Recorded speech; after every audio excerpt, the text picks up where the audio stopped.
Le Carrefour de l'Afrique, un rendez-vous de décryptage et d'analyse des événements marquants du mois dans le continent.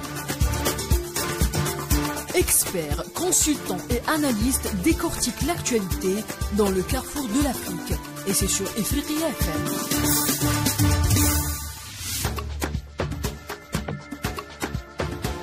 Chers auditeurs du continent, bienvenue à Carrefour de l'Afrique, votre émission mensuelle sur Ifriqiya FM. Aujourd'hui, nous serons au cœur des dynamiques électorales qui façonnent notre continent. Une symphonie de voix et d'espoir. En Algérie, le souffle de la démocratie se fait sentir alors que le pays se prépare pour des élections décisives. Quels sont les enjeux et les aspirations de cette période cruciale ? Sami Qaidi, journaliste et spécialiste des questions internationales, et Hassan Qassimi, politologue averti, éclairant nos interrogations. En Tunisie, le chemin électoral est pavé de défis et d'opportunités. Activiste de la société civile tunisienne et formatrice en stratégie de campagne électorale, Samia Melki nous dévoilera les subtilités et les enjeux de cette étape déterminante pour la démocratie tunisienne. Comment le président Kais Saïed se prépare-t-il pour briguer un second mandat ? Et quelles sont ses principales réalisations jusqu'à présent ? Éléments de réponse dans cette émission, bien sûr. Bastion de stabilité, le Rwanda continue son voyage avec Paul Kagame. L'expert en politique et géopolitique Paul Amegakpo nous expliquera comment les résultats récents continuent de sculpter le visage du Rwanda sous la présidence de Kagame. Et en Mauritanie, où la réélection de Mohamed Ould Cheikh El Ghazouani marque un nouveau chapitre. Maria Traoré, notre correspondante permanente à Nouakchott, nous décrira les répercussions de ce scrutin et ses implications pour l'avenir du pays. À travers les vents du Maghreb jusqu'aux collines verdoyantes du Rwanda, l'Afrique est en pleine effervescence électorale. Les urnes se préparent, les ambitions se dessinent et les espoirs s'élèvent. À mes côtés, Moïse Self, chroniqueur et journaliste à Ifriqiya FM, apportera son expertise tout au long de cette émission. Ensemble, nous plongerons dans ces moments décisifs qui dessinent le portrait d'une Afrique en pleine effervescence. Vibrons au rythme des aspirations démocratiques.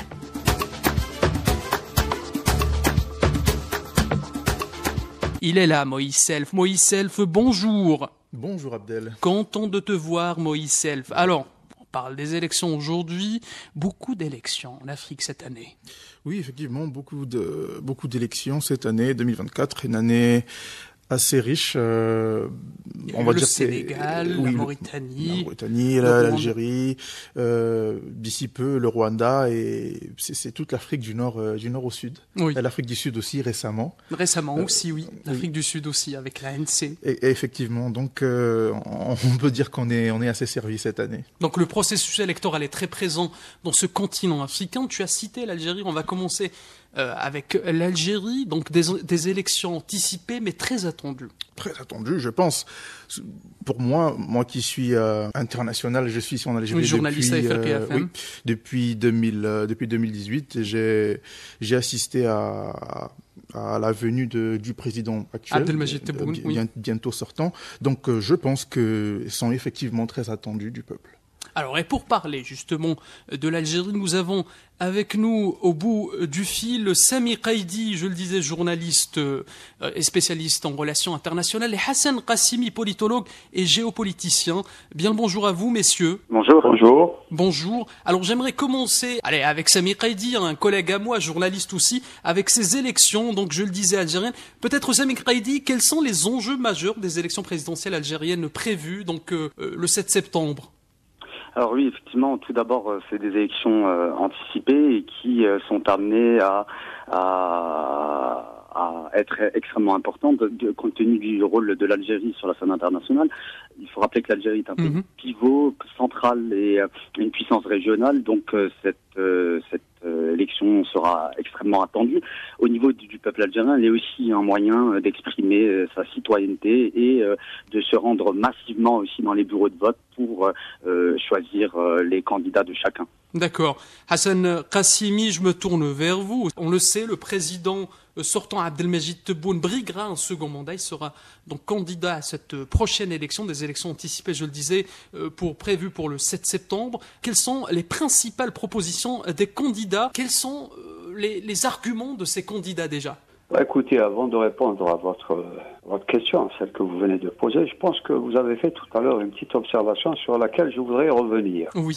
Vous avez dit qu'il y a beaucoup d'élections sur le continent africain et dans le monde arabe, mais parallèlement à cela, il y a eu malheureusement beaucoup de coups d'État. Donc le paysage sur le plan continental est assez contrasté, oui, Hassan Qassimi, par des démocraties qui ont été malmenées, des autorités de fait qui se sont installées et qui sont dans la durée et qui malheureusement ne s'inscrivent pas dans le processus électoral constitutionnel. Maintenant, pour revenir, ça c'est une observation d'ordre général que je dois faire, pour un peu mettre en évidence la situation dans laquelle nous évoluons sur le plan continental. Maintenant, pour revenir aux élections en Algérie, bien sûr, chaque candidat a son propre programme. Le président de la République, qui vient de terminer son premier mandat, oui, doit se présenter naturellement aux prochaines élections. Et là, bien sûr, le président de la République a déjà réaliser un programme sur lequel nous avons entendu les déclarations du président de la République dire que il y aura des évaluations. Sans aucun doute, il doit commencer à donner des évaluations. Et là, les premières évaluations ont été faites dernièrement, il y a ça quelques jours, par le président de la République lorsqu'il s'est adressé à l'occasion de la remise de prix aux meilleurs exportateurs. Il a fait un discours très très important, un discours dans lequel il a pratiquement évoqué le progrès de l'économie algérienne. Il a donné des chiffres, les prestations les grandes prestations sur le plan macroéconomique qui ont été réalisées durant son programme et une économie revigorée dans une conjoncture où l'inflation est mondiale, ce qui malmène un peu les économies des États et aussi érode le pouvoir d'achat des populations. Donc, c'est un peu le grand tableau actuel de l'économie de l'État. Oui. Une économie qui se porte qui est troisième en Afrique déjà. Mais il faut le dire que dans le programme du président de la République, les objectifs, la barre a été placée très haute. Vous devez savoir que d'ici 2027, le président de la République a l'intention d'arriver à réaliser pratiquement 29 milliards d'exportations. 29 milliards d'exportations en dehors des hydrocarbures, c'est à peu près le montant des hydrocarbures. Donc voilà une autre proposition qui est intéressante à étudier, à analyser. La campagne électorale n'a pas encore été lancée. Nous aurons l'occasion d'écouter les propositions des uns et des autres durant la campagne électorale. Mais pour l'Algérie, je dois vous dire une chose, que l'Algérie a besoin d'un grand homme d'État, parce que les défis sont très importants. Nous avons besoin d'un homme qui a le charisme d'un chef d'État pour qu'il puisse un peu continuer à imprimer l'autorité, la discipline, la cohérence. Et vous devez savoir, sans discipline, sans organisation, sans transparence, le développement ne peut pas être au rendez-vous. Donc voilà, ce sont de grands défis qui sont sur le tableau de bord de chacun des candidats. Et il appartiendra aux Algériens de juger et de voter pour le candidat qui sera le plus utile pour le futur de l'Algérie. Justement, en parlant des Algériens, Hassan Qassimi, restez avec nous. Sami Qaidi, vous êtes journaliste justement. Quelle est la perception du public algérien envers le processus électoral actuel? Vous avez côtoyé ces dernières semaines le public algérien, vous avez son opinion. Alors, comment est la perception de ce public envers ces élections à venir? Alors moi je dirais que la perception est bonne et qu'il y a un retour de la confiance qui se matérialise notamment par cette fois-ci par une mobilisation assez impressionnante de la société civile dans un divers wilayas du pays. Ces organisations de la société civile se sont adressées notamment à la jeunesse, qui s'est cette fois-ci inscrite en masse lors du processus de révision des listes électorales, qui s'est déroulé le mois dernier.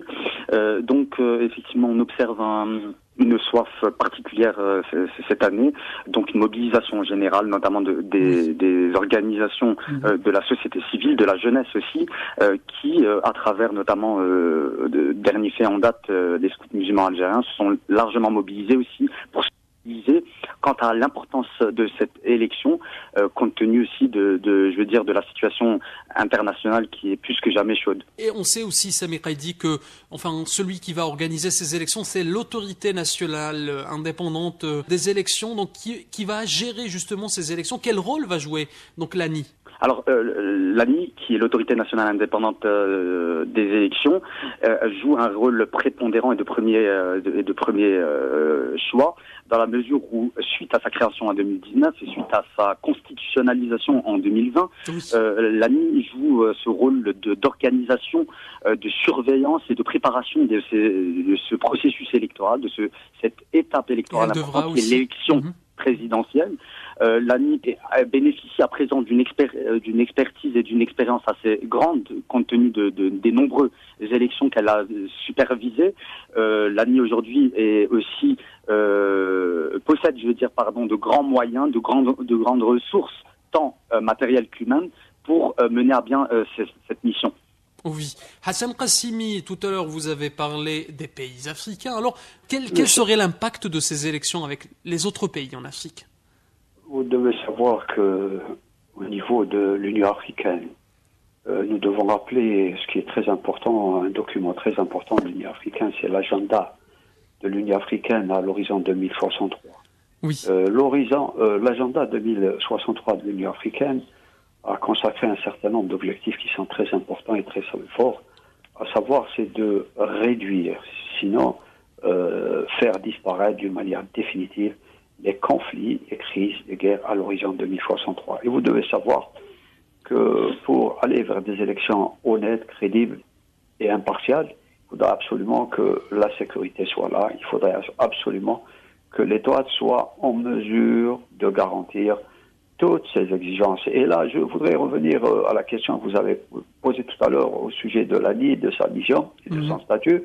Et là, je voudrais préciser une chose qui est très importante, c'est que avant l'avènement de l'ANI, c'était le ministère de l'Intérieur qui organisait les élections. Donc, vous devez savoir que maintenant, ce n'est plus le ministère de l'Intérieur qui organise les élections. Il y a, sur le plan constitutionnel, un organe qui s'appelle l'autorité nationale des élections et qui est chargé d'organiser les élections du début jusqu'à la fin. Et vous devez savoir aussi que sur le plan constitutionnel, que les élections sont sous le contrôle d'un organe juridictionnel qui est le tribunal constitutionnel, qui est le dernier recours en matière de contentieux électoral. Ça, c'est très important. Et tout ce processus constitutionnel qui a été mis en place par le président Majid Tebboune doit permettre de garantir d'abord la continuité de l'État, doit garantir l'alternance politique et doit garantir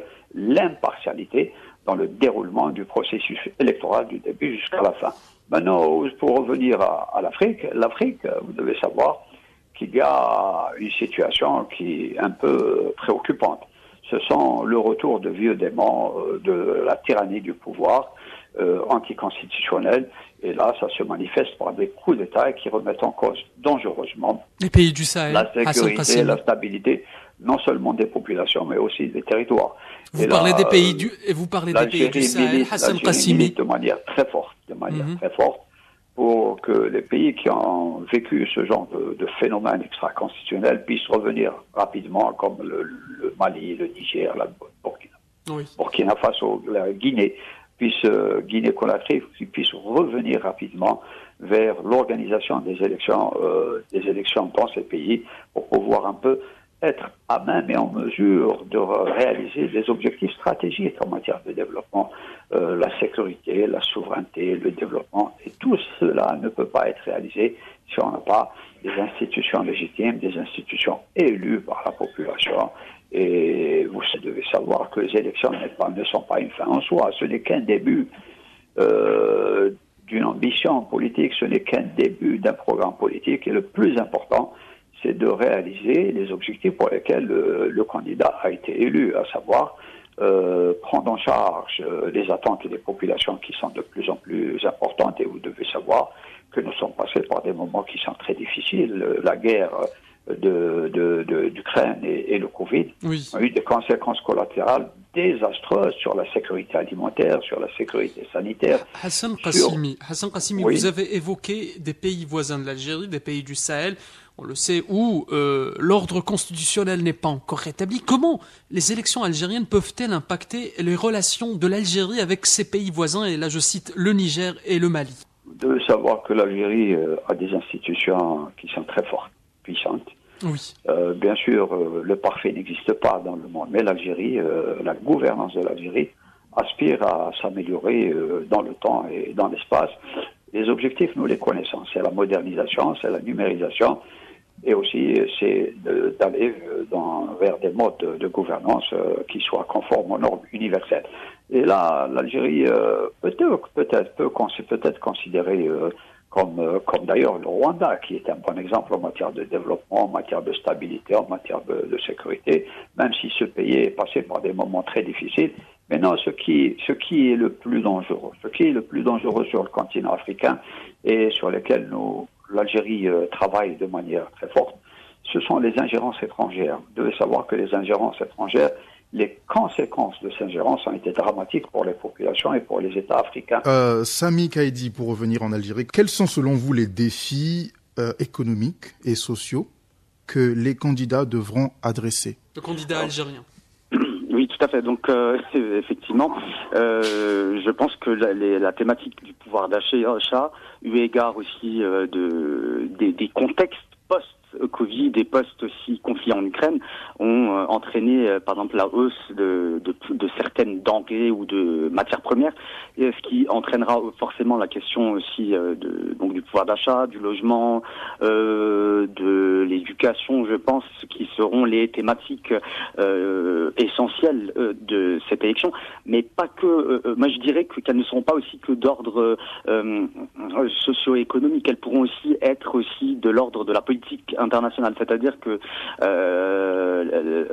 bien que l'Algérie est revenue en force sur la scène internationale depuis l'élection du président de la République Abdelmajid Tebboune en 2019, beaucoup de défis apparaissent aujourd'hui, c'est-à-dire cette instabilité en Afrique subsaharienne. Aussi, on vient d'apprendre aussi cette décision folle et inadmissible des autorités françaises de reconnaître une prétendue souveraineté marocaine sur le Sahara occidental occupé, font en sorte que la question internationale sera aussi centrale durant cette campagne électorale. Et je pense que les différents candidats, lorsqu'ils entreront en campagne, aborderont toutes ces thématiques, donc d'ordre socio-économique et de politique étrangère. On aimerait savoir comment est-ce que se positionne le président sortant dans ces élections à venir. Donc, effectivement, le président de la République, Abdelmajid Tebboune, a très récemment, lors d'une cérémonie aussi d'octroi d'une récompense. D'une récompense à travers les meilleurs pour féliciter les meilleurs exportateurs du pays, a annoncé aussi sa volonté de poursuivre son programme électoral qui a porté ses fruits, permettez-moi de le rappeler, et M. Qassimi l'a rappelé précédemment. L'Algérie a connu sous sa présidence des chiffres assez remarquables qui ont été d'ailleurs salués à plusieurs reprises par la Banque mondiale et le FMI. Entre autres, il y a cette augmentation sensible des exportations hors hydrocarbures qui n'a jamais dépassé 1,8 milliard et qui aujourd'hui chatouille les 10 milliards. Donc le président Tebboune a fait part de sa volonté de les porter, s'il est réélu, jusqu'à 29 milliards en 2030, ce qui est très proche, hein, c'est à peu près moins de 6 ans. Le président Tebboune a aussi rappelé que le PIB actuel algérien est de 260 milliards. Permettez-moi de rappeler tout de même que ce même PIB frôler les 190 milliards en 2019, soit donc le PIB algérien a gagné 70 milliards de dollars dans une conjoncture internationale très difficile qui est marquée par les conflits, par plusieurs déstabilisations, et notamment dans tous les continents quasiment. C'est-à-dire aujourd'hui on voit que la situation en Europe est très très très mauvaise, aux États-Unis aussi, en Afrique. Voilà, donc il y a quand même un contexte général et généralisé qui est très inquiétant. Ne parlons même pas du Proche-Orient. Actuellement, en 2023, l'Algérie a quand même dépassé les 4% de croissance. Et parlons aussi des réserves de change de l'Algérie qui aujourd'hui dépassent les 70 milliards. C'est extrêmement positif. C'est-à-dire que l'ensemble des indicateurs socio-économiques sont au vert. Et le président Tebboune ne s'est pas cantonné seulement à l'aspect économique, mais a aussi apporté énormément sur l'aspect social, que ce soit avec la distribution aussi des logements sociaux, mais également sa décision aussi de créer cette aide. Exactement. Merci à vous, Samir Qaïdi, pour ces réponses. Merci pour cet éclairage.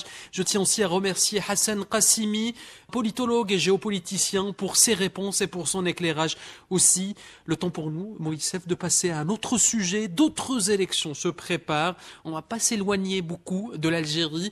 La Tunisie, pays voisin de l'Algérie, qui organise ses élections présidentielles le mois d'octobre. Donc c'est des élections très attendues aussi. Et comme l'Algérie, le président sortant Kais Saïed est candidat pour un second mandat. Et pour parler justement de ces élections, Samia Melki, activiste de la société civile tunisienne et formatrice en stratégie de campagne électorale. Samia Melki, bonjour et merci d'avoir accepté notre invitation.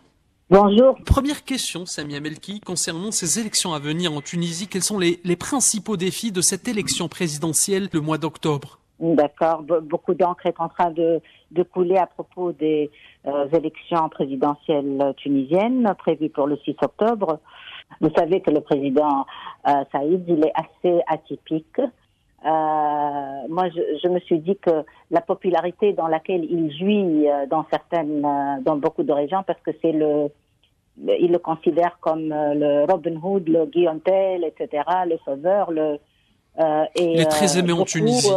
Oui, beaucoup pensent que il est capable de changer la donne, et puisqu'il porte le drapeau de le soutien à la cause africaine, c'est une constante tunisienne depuis Bourguiba quand il a accueilli l'OLP, etc. Jusqu'à maintenant, le Tunisien comme l'Algérien d'ailleurs, ils portent dans leur cœur la cause palestinienne, et ça ne changera pas. Okay. En ce qui concerne les relations avec l'Europe. Et justement, Samia Melki, vous qui êtes activiste dans la société civile tunisienne, quels sont les enjeux économiques et sociaux les plus pressants que le futur président de la Tunisie devra aborder, selon vous ? Il faudra une couverture sociale beaucoup plus appropriée qui puisse assurer aux Tunisiens sa dignité. Il faudra aussi se pencher sur les problèmes des retraités, dont on prélève, ils travaillent toute leur vie, et puis au moment de la retraite, on leur prélève des taxes exorbitantes, etc., ce qui n'est pas juste. Moi, je pense que ce qui est juste, c'est quelqu'un qui a passé toute sa vie à travailler, qu'il puisse profiter de ses jours après la retraite. Il y a aussi les services hospitaliers qui ne sont pas à la hauteur. On a vu ça durant la Covid, la crise, la pandémie, l'éducation également. Il y a eu plusieurs essais de réforme de l'éducation, parce que le niveau de l'éducation, et c'est visible à l'ONU, a beaucoup baissé. Il faudrait peut-être aussi revoir ça. il y a plusieurs chantiers. Il y a le chantier de l'infrastructure. Samia Melki, Moïse Self. vous qui êtes activiste de la société civile tunisienne, est-ce que vous pouvez nous dire, peut-être en quelques mots, l'importance de la société civile dans le processus électoral tunisien? Bien sûr, c'est un rôle extraordinaire parce que la société civile, en tant qu'elle observe, d'ailleurs, elle a sensibilisé les gens à l'importance de la participation, surtout les jeunes. Samia Melki, je rappelle que vous êtes activiste de la société civile tunisienne et formatrice en stratégie de campagne électorale. Merci pour vos réponses et merci d'avoir accepté notre invitation. Le Carrefour de l'Afrique, un rendez-vous de décryptage et d'analyse des événements marquants du mois dans le continent. Experts, consultants et analystes décortiquent l'actualité dans le Carrefour de l'Afrique. Et c'est sur Ifriqiya FM. Chers auditeurs, le temps pour nous de passer à un autre sujet, à un autre pays, le Rwanda. Le Rwanda, Moïse Self, qui a aussi organisé des élections présidentielles récemment, donc des élections présidentielles qui ont vu la victoire de Paul Kagame, président sortant. Paul Kagame, après 24 ans de pouvoir, est à nouveau réélu président du Rwanda. Pour parler de ces élections présidentielles au Rwanda, avec moi Paul Amegakpo, géopoliticien et politologue. Bien le bonjour à vous, Paul Amegakpo. Bonjour, monsieur. Bonjour. Alors donc, quel élément explique la victoire écrasante de Paul Kagame aux récentes élections? Quel est votre commentaire et comment vous expliquez cette victoire? La victoire de Paul Kagame est présumée compte tenu de l'histoire du Rwanda, marquée par d'abord le génocide de 1994 et le rôle prépondérant que Paul Kagame a joué dans le retour du Rwanda dans le concert des nations. Ancien chef rebelle, il est apparu comme la figure protectrice du Rwanda. Sur la dernière élection présidentielle, il faut remarquer que les deux candidats qui ont été acceptés pour compétir face à Paul Kagame n'avaient pas de poids. Deuxième chose, le Rwanda est un petit pays, avec une forte densité de la population et presque 60% des votants de la population ont été inscrits sur la liste électorale. Ce qui fait de ce pays un pays politiquement actif, où les citoyens sont politiquement actifs. Sur les 60% d'inscrits, plus de 98% ont participé au vote, ce qui est inédit dans l'annale politique. Mais comment vous expliquez ces 99% la mobilisation Paul Amegakpo sur la liste électorale est importante, la participation au vote n'est souvent pas acquise. Mais dans le contexte rwandais, nous avons remarqué que presque 98,5% des inscrits, des votants, ont participé au vote. Et comment vous expliquez, Paul Amegakpo, je me permets de vous interrompre, comment vous expliquez ce chiffre 99,15%, le taux de voix qu'a récolté Paul Kagame pour ces élections? Oui, cela s'explique par la capacité pour le régime Kagame d'avoir un maillage territorial assez poussé, faisant donc du parti de Paul Kagame un parti qui est présent dans tous les ménages, pratiquement au Rwanda. Monsieur Paul, proximité de l'appareil politique de Paul Kagame avec la population justifie le fait qu'il y ait eu une mobilisation massive pour participer au vote. Monsieur Amegakpo, Paul Kagame, c'est 24 ans au pouvoir. Comment est-ce qu'on parvient à garder une telle popularité pendant une si longue période? Cette popularité est acquise par rapport à un certain nombre de résultats que le pays a engrangés au fur des ans. D'abord, la réconciliation des Rwandais. Paul Kagame a réussi à créer un cadre qui a facilité la cohésion sociale au niveau du Rwanda. deuxième élément favorable, c'est le progrès économique. Le Rwanda est un pays enclavé, un pays pauvre avec un capital humain très faible. Mais après les 24 années au pouvoir, on réalise que le Rwanda est devenu un pays émergent, un pays qui est attractif pour les investisseurs étrangers, un pays qui fait de l'innovation technologique le cheval de bataille économique et qui constitue donc un terreau favorable pour les investissements et aussi pour la création des opportunités d'emploi pour les jeunes et pour les Rwandais en général. Donc cette situation fait que les populations considèrent Paul Kagame comme une chance pour leur prospérité, pour la stabilité et la cohésion sociale au niveau du pays. Très bien. Alors, comment est-ce que vous pouvez nous présenter les futurs défis qui attendent ce nouveau mandat du président Paul Kagame? Disons que la personnalité de Paul Kagame divise.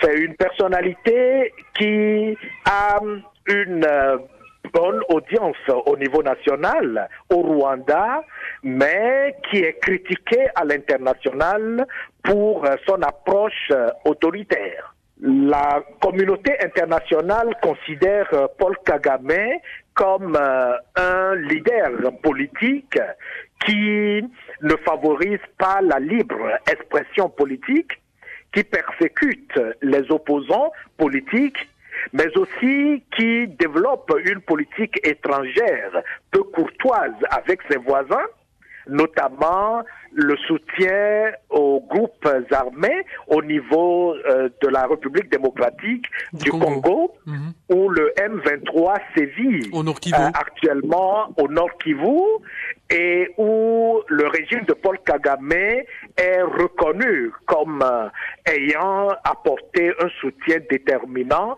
à ce groupe armé. Et donc c'est une forme d'agression d'un pays voisin.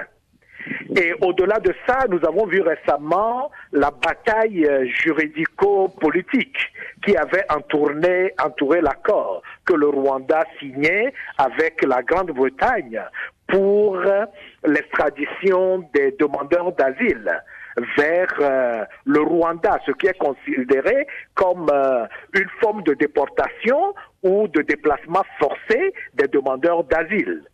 Et même si aujourd'hui le régime actuel en Angleterre a remis en cause cet accord, cela a entaché l'image de Paul Kagame qui apparaît comme un partisan de la traite humaine, du déplacement forcé, ce qui est une atteinte grave au droit international des droits de l'homme.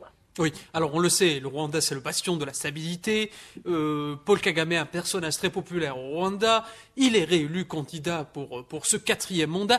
Comment vous voyez donc la vision de ce président fraîchement réélu? Oui, nous pensons que Paul Kagame ne voit pas encore sa place en dehors du pouvoir au Rwanda. Il s'est inscrit dans une logique de pouvoir à vie. Et la question qui se pose est de savoir s'il aura toujours les mêmes ressources pour continuer à régenter le Rwanda comme il le fait actuellement. Quand nous parlons de ressources, d'abord, ce sont les ressources biologiques. Est-ce qu'il aura la capacité physique, la capacité morale à continuer à gérer le Rwanda? Deuxième chose, est-ce qu'il aura la capacité à contenir les oppositions dans ce pays, à faire en sorte que les opposants n'aient pas de l'espace pour s'exprimer et donc avoir une opposition quand même à même de pouvoir contrebalancer son pouvoir et constituer une alternative politique au Rwanda. À ces questions, nous pensons qu'il serait difficile dans le contexte sous-régional donc au niveau de l'Afrique centrale et de l'Est que nous avons actuellement, que le Rwanda continue à assumer cette stabilité avec la politique agressive de Paul Kagame vis-à-vis de ses pays voisins. Okay. Il faudrait donc que le Rwanda réussisse à tourner la page au soutien de l'armée afin de pouvoir développer une coopération internationale basée sur la solidarité, basée sur des accords gagnant-gagnant avec ces pays voisins au lieu d'imposer de l'insécurité à ces pays voisins pour pouvoir en tirer de bénéfices. Merci Paul Amegakpo pour cet éclairage, merci infiniment pour ces réponses. Je rappelle que vous êtes politologue et géopoliticien, spécialiste aussi des relations internationales. Merci infiniment. C'est moi qui vous remercie. Chers auditeurs, nous allons parler à présent de la Mauritanie, les élections en Mauritanie. Donc la réélection du président Mohamed Ould Cheikh Al-Ghazouani pour un second mandat. Et pour parler justement de ces élections présidentielles en Mauritanie, nous allons retrouver notre correspondante à Nouakchott, Maria Traoré. Maria Traoré, bonjour et merci d'avoir accepté notre invitation. Alors parlons de ces élections. Quels sont les principaux facteurs ayant contribué à la réélection de Mohamed Ould Cheikh Al-Ghazouani? Bonjour Abdelmalik. Les résultats des élections présidentielles en Mauritanie ont été largement bien accueillis par les populations malgré la contestation de l'un des candidats de l'opposition en la personne de Biram Da Beid, venu en deuxième position avec 22% des voix, mais qui n'a quand même pas déposé aucun recours justifiant ce refus devant le Conseil constitutionnel. Alors, Maria Traoré, est-ce que vous pouvez nous dire comment est-ce que les résultats électoraux ont-ils été accueillis par la population mauritanienne? Par contre, les défis majeurs que Mohamed Ould Cheikh Al-Ghazouani devra affronter au cours de ce deuxième mandat sont certainement la sécurité, la stabilité et la paix régionale, les problèmes de la jeunesse, l'emploi, la migration, etc., l'introduction des langues nationales dans le système éducatif mauritanien, la faiblesse des salaires, la hausse des prix des denrées de première nécessité. Donc, je pense que ça, c'est les principaux défis auxquels il fera face. Maria Traoré, peut-être pour terminer, quels sont les défis majeurs que Mohamed Ould Cheikh Al-Ghazouani devra affronter durant ce nouveau mandat? Ce qui concerne maintenant les points qui ont aidé ou les conditions qui ont aidé vraiment à la réélection du président Mohamed Ould Cheikh Al-Ghazouani, c'est surtout par rapport à son programme socio-économique, par exemple la construction d'infrastructures de base, hôpitaux, écoles, barrages, routes. La sécurité sociale aussi était un volet vraiment où le président de la République a fait beaucoup de choses. Nous avons la CNAM pour la sécurité sociale, pour la prise en charge sanitaire. Plus de 6 000 familles ont bénéficié d'une carte CNAM qui a été remise au président par le président de la République à des familles nécessiteuses, mais il ne s'est pas arrêté là. Ensuite, il a créé la CNAS qui permet aussi aux personnes qui n'ont pas d'emploi d'être assurées au niveau sanitaire, profitant des mêmes prestations. Nous avons aussi l'agence Ta'azour. Ta'azour aussi a beaucoup fait, surtout dans l'intérieur du pays, au niveau des populations vulnérables. Ta'azour aide des familles nécessiteuses sans soutien mensuellement par des cash transferts, c'est-à-dire des montants qu'elle octroie à ces familles pour les aider à subvenir à leurs besoins. Elle a distribué pas mal de parcelles pour ceux qui n'ont pas là où habiter. Elle a un projet de construction d'habitat pour les pauvres. Elle a construit beaucoup d'infrastructures de base dans les quartiers périphériques et à l'intérieur du pays, entre autres, bien sûr. Donc, je pense que le volet socio-économique, la sécurité, la diplomatie, ce sont les points qui ont permis au président de la République de convaincre les citoyens de le réélire à la tête de la magistrature suprême. Merci Maria Traoré. Je rappelle que vous êtes notre correspondante permanente à Nouakchott. Donc merci voilà, je vous remercie à mes questions et merci pour votre éclairage. Chers auditeurs, nous arrivons à la fin de cette émission. Merci de l'avoir suivi. Une effervescence électorale en Afrique, c'était le sujet de notre émission aujourd'hui. Je tiens à remercier Sami Qaidi, journaliste et spécialiste en relations internationales, Hassan Qassimi, politologue et géopoliticien. Merci à lui aussi. Merci à l'activiste de la société civile tunisienne Samia Melki. Merci au politologue Paul Amegakpo et merci à Maria Traoré, correspondante permanente d'Ifriqiya FM à Nouakchott. Merci à Moïse Self, merci à toi Moïse Self, chroniqueur à Ifriqiya FM. Merci à notre réalisateur Ayman Haj Moussa et merci à notre technicienne à la console Inas Hameidia. Chers auditeurs, vous pouvez réécouter cette émission sur l'application Ifriqiya FM disponible sur l'App Store et le Play Store. Merci à vous, on se retrouve le mois prochain.